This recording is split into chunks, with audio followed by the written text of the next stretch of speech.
Match के लिए पुरजोश है, कोई दबाव नहीं, माजी का नहीं सोचते, रिकॉर्ड बनते हैं टूटने के लिए। हाई स्कोरिंग मैच हो रहे हैं, बॉलर्स के लिए गलती की गुंजाइश नहीं। कप्तान बाबर आजम ने बताया, रोहित शर्मा ने तस्लीम किया, पाकिस्तान एक क्वालिटी टीम है, भारत को बेहतरीन क्रिकेट खेलना होगी, कोई फेवरेट नहीं, मुकाबला बराबरी का होगा। विराट कोहली ने कहा, पाकिस्तान के खिलाफ खेलना हमेशा चैलेंज होता है। शाहीन अफरीदी ने कहा, हरीफ टीम को होम ग्राउंड पर हराने का मजा ही अलग होगा। साबिक क्रिकेटर्स भी पुरजोश। रोहित शास्त्री ने कहा कि पाक भारत मैच में असल मुकाबला तो शाहीन शाह अफरीदी और भारतीय ओपनर का होगा। वसीम अकरम ने कहा, लोग एशेज की बात करते हैं, पाक भारत मैच से एशेज का कोई मवास्ता ही नहीं। कपिल देव, सचिन तेंदुलकर, आमिर सुहेल, ब्रेट ली और इरफान पठान भी मैच के लिए पुरजोश।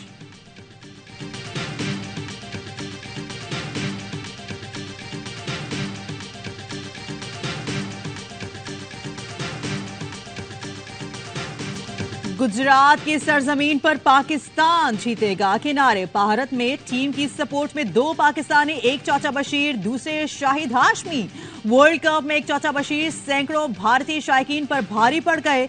अहमदाबाद में इंडियन फैंस के हुजूम में चाचा बशीर ने फलक शगाफ नारे लगाए। मोदी स्टेडियम के बाहर ARY न्यूज के नुमाइंदे शाहिद हाशमी ने कहा, पाकिस्तान जीत गया तो भारतीयों की शक्ल देखने वाली होगी। दिलों की धड़कनें तेज, चंद घंटे रह गए दुनिया क्रिकेट के सबसे बड़े मुकाबले का count down. Cricket world cup में आज अहमदाबाद में पाकिस्तान और भारत का टाकरा होगा। दुनिया का सबसे बड़ा स्टेडियम, 1,32,000 तमाशाइयों के सामने क्रिकेट मैच नहीं है, सांप की जंग होगी। पाक भारत क्रिकेट टीम में 11 साल बाद भारतीय सरजमीन पर मद्दे मुकाबिल होंगी। शाहीनों की भरपूर तैयारी, बैटिंग, बॉलिंग और फील्डिंग की मशकें की। भारत के खिलाफ पाकिस्तान का टीम में कोई तब्दीली न करने का फैसला। अब्दुल्ला शफीक और इमामुल हक भारत के खिलाफ ओपनिंग करेंगे।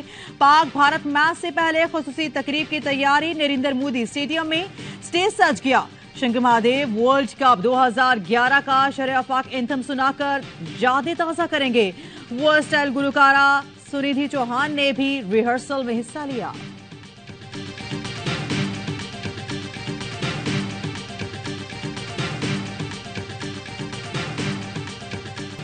पाकिस्तान की टीम बहुत अच्छी है, नो डाउट। ओपनिंग अटैक बहुत अच्छा, ओपनिंग में जो 10, 12, 15 ओवर बहुत अच्छा चलता है। जो बीच में जो उनका जो बॉलिंग अटैक है ना, वहां पे उनको थोड़ा सा अच्छा करना पड़ेगा। 14 तारीख को हमारे स्पिनर्स बहुत ज्यादा डोमिनेट करेंगे। दोनों दो जीत कर जरूर आए हैं, लेकिन एडवांटेज इंडिया के साथ है। हम जिस टीम के साथ खेलते हैं उस जैसे खेलने लगते हैं। 2 गेंदबाजों के बदौलत पूरा मैच नहीं जीत सकते, अच्छी टीम है। भारतीय टीम को शाहीन अफरीदी के अटैक से बचकर रहना होगा। अहमदाबाद में हाई वोल्टेज टाकरे से पहले ARY न्यूज पर महामुकाबले। ARY न्यूज और ABP की पेशकर कपिल देव ने कहा, 1-2 बॉलर से मैच नहीं जीता जा सकता।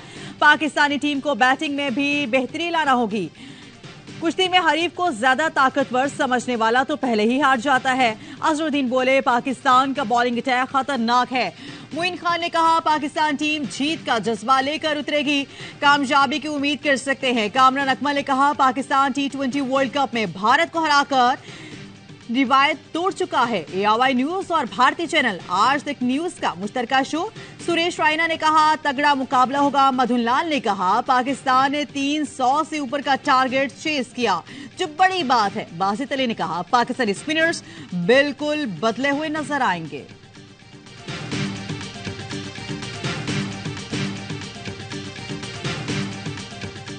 बड़े मैच पर बड़ी नशरियात। ARY न्यूज पर आज सारा दिन क्रिकेट पर तज्जिए और तबसरे। वसीम बदामी, नजीबुल हसनैन और शुएब जट करेंगे मेजबानी। साबिक क्रिकेटर अजहर अली, कामरान अकमल और बासित अली होंगे मेहमान। अहमदाबाद से ग्राउंड के अंदर और बाहर लम्हे लम्हे की सूरत हाल बताएंगे शाहिद हाशमी। आदि करते रहेंगे शरारतें और मुस्तफा चौधरी के चुटकुले। शोबिग स्टार भी स्पेशल ट्रांसमिशन को 4 चांद लगाएंगे।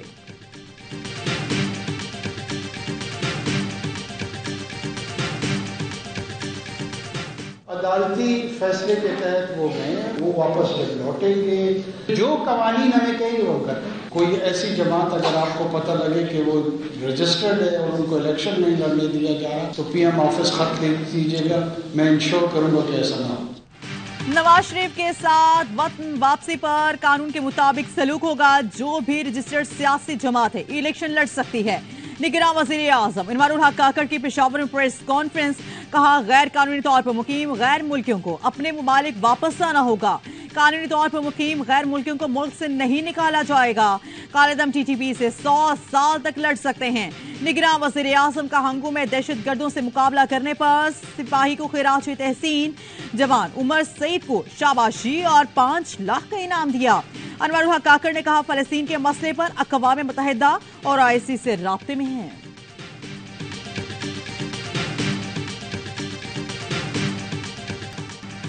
11 लाख फलस्तीनी शुमाली गजा से निकलकर जनूबी की तरफ चले जाएं। बदमस्त इसराइल ने 24 घंटे का अल्टीमेटम दे दिया। फलस्तीनी अथॉरिटी ने आलमी बरादरी से गजा वालों को बचाने की अपील कर दी। तुर्किया का सख्त रद्द-ए-अमल, तुर्क वज़ीर ख़ारजा ने इसराइली अल्टीमेटम नाकाबिले कबूल करार दे दिया। कहा आलमी कवानीन और इंसानियत में ऐसी कार्रवाइयों की कोई जगह नहीं है। इसराइल की गजा के 3600 मकामात पर बमबारी, गजा को मलिया मेट कर दिया। फलस्तीनियों को मस्जिद अक्सा में नमाज नहीं पढ़ने दी। नमाज जुमा के लिए जाने वालों पर फायरिंग खोल दी। गजा में फलस्तीनी शहदा की तादाद 1900 तक पहुंच गई। बच्चे 248 खवातीन और 17 रजाकार शामिल। 7500 से ज्यादा जख्मी। हॉस्पिटल में जगह कम पड़ गई। दवाओं की किल्लत, बिजली नहीं, ईंधन भी खत्म होने के करीब। इसराइली फौज ने गजा में कीमियाई हथियार इस्तेमाल किए। एमनेस्टी इंटरनेशनल ने तस्दीक कर दी।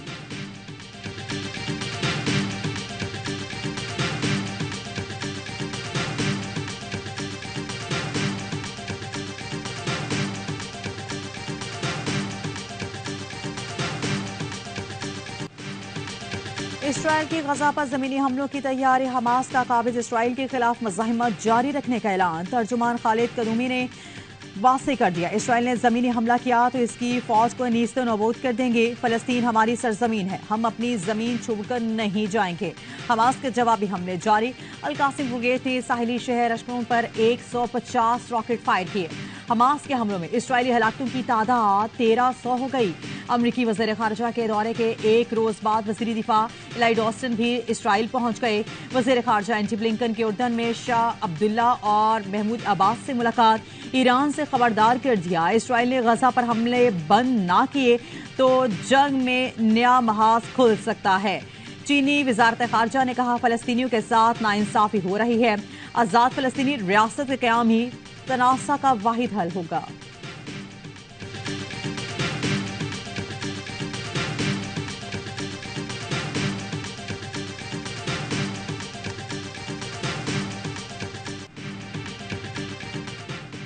पीटीआई नहीं तो लिबर्टी चौक पर किसी को जलसे की इजाजत ना दी जाए। लाहौर हाई कोर्ट का हुक्म। तहरीक इंसाफ की लिबर्टी चौक लाहौर में जलसे की इजाजत की दरख्वास्त पर समाअत। सरकारी वकील ने मौक़िफ़ अपनाया। लिबर्टी चौक पर सिक्योरिटी खदशात की बिना पर इजाजत नहीं दी जा सकती। ये किसी और जगह जलसा कर लें। दरख्वास्त गुजार ने वकील ने कहा दूसरी जमातों को जलसों की इजाजत दे रखी है, जिस पर जज ने कहा कानून सबके लिए बराबर है, किसी से इम्तियाजी सलूक नहीं होना चाहिए। अब हुकूमत किसी दूसरी जमात को भी लिबर्टी चौक पर जलसे की इजाजत ना दे।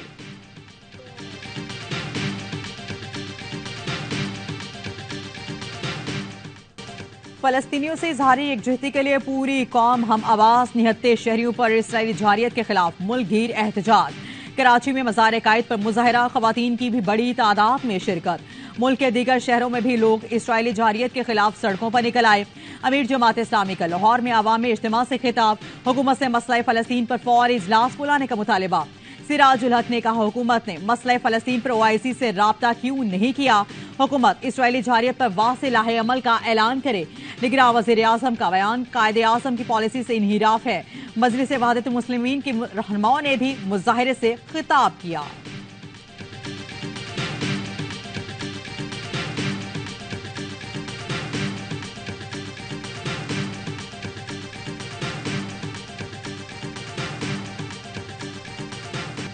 नवाज शरीफ वापस आएंगे तो आटा और बिजली सस्ती होगी। हमने रियासत बचाई और अपनी सियासत को नुकसान पहुंचाया। सियासत वापस आएगी लेकिन रियासत बचाना जरूरी था। नून लीग के सदर शहबाज शरीफ का शेखुपुरा में जलसे से खिताब। कहा नवाज शरीफ के दौर में डॉलर 105 रुपए का था। नवाज शरीफ वापस आकर मुल्क को दोबारा तरक्की की राह पर गामजन करेंगे। साद रफीक ने रावलपिंडी में खिताब करते हुए कहा, नवाज शरीफ के रास्ते में हर दफा रुकावटें डाली गई। चेयरमैन पीटीआई 2014 में रचाई गई साजिश का हिस्सा बने। ताहिरुल कादरी जहां से आए वहां चले गए।